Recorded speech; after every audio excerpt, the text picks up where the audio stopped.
اب نوٹ کر لیجئے، یہ کتابیں اگر آپ پڑھنا چاہیں تو کتاب الملاحم میں پڑھیے.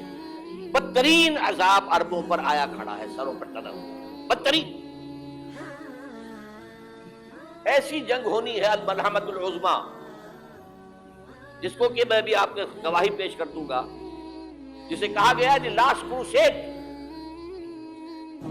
بش نے بھی کروسیڈ کا لفظ بول دیا تھا، پھر واپس لیا اس کو. نکل جاتی ہے جس کے منہ سے سچی بات مستی میں. فقیہ مصلحت بھی سے اور ہندے بادہ خار اچھا، کروسیڈ کہہ کر پھر واپس لیا. یہ کروسیڈ جس کے اوپر جس قدر نقصان ہونا ہے عربوں کا. گریٹر اسرائیل بنے گا، عراق، شام، اردن، سعودی عرب کا کچھ شمالی علاقہ، ترکی کا جنوبی علاقہ، مصر کا صحرائے سینا، اور اس کے ساتھ ہی جو بہترین اس کا زرخیز ترین علاقہ ڈیلٹا آف نائل، یہ سب یہودیوں کے قبضے میں جائے گا. اس کو حدیث میں کہا گیا الملحمۃ العظمیٰ. عیسائی 80 علم لے کر مسلمانوں کے اوپر حملہ آور ہوں گے، اور ہر علم کے نیچے 12,000 فوج، 9.5 لاکھ فوج.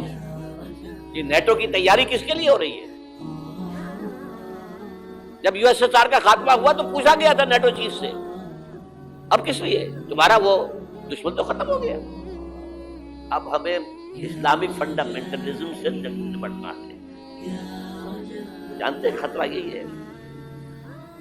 اب اسلام ابھر سکتا ہے، مسلمانوں کے سینوں کے اندر وہ آگ ہے، اوپر خاک اس طرح آ گیا ہے، تمہیں اٹھانا بیٹھنا، یہ اندر تو انگارہ ہے، اوپر سے راکھ ہے، اس سے دھوکہ نہ کھا جانا ان کے دلوں کے اندر. اور بش نے کہا تھا مسلمان چاہتے ہیں کہ ہسپانیہ سے لے کر انڈونیشیا تک نظام خلافت قائم کریں. اور میں حیران ہوا تھا کہ اس کمبخت کو ہسپانیہ کا خیال کیسے آ گیا. ہمیں تو کبھی آتا ہی نہیں، ہم تو بھول گئے. وہ تو 500 برس پرانی بات ہے، جبکہ وہاں سے ہمیں نکال دیا گیا تھا. اگرچہ اقبال نے کہا تھا ہے ارض فلسطین پہ یہودی کا اگر حق، ہسپانیہ پر حق نہیں کیوں اہل عرب کا. ہسپانیہ میں تو 800 سال حکومت کی مسلمان نے، اور ابھی 500 برس ہی گزرے ہیں نا. یہودی تو ارض مقدس سے 2000 سال نکالے گئے. انہیں لا کے آباد کیا گیا، عربوں کے سینے میں خنجر پھونک دیا گیا. وہ چھوٹا سا ملک جو چاہتا کرتا، کوئی پوچھنے والا نہیں. امریکہ جیسے اپنے بیٹے کی حفاظت کرے ویسے کرتا. اور حضور نے فرمایا ہے وہ جنگ جب ہوگی تو ایک باپ کے اگر 100 بیٹے ہوں گے تو 99 ختم ہو جائیں گے، ایک بچے گا. یہ حدیث صحیح.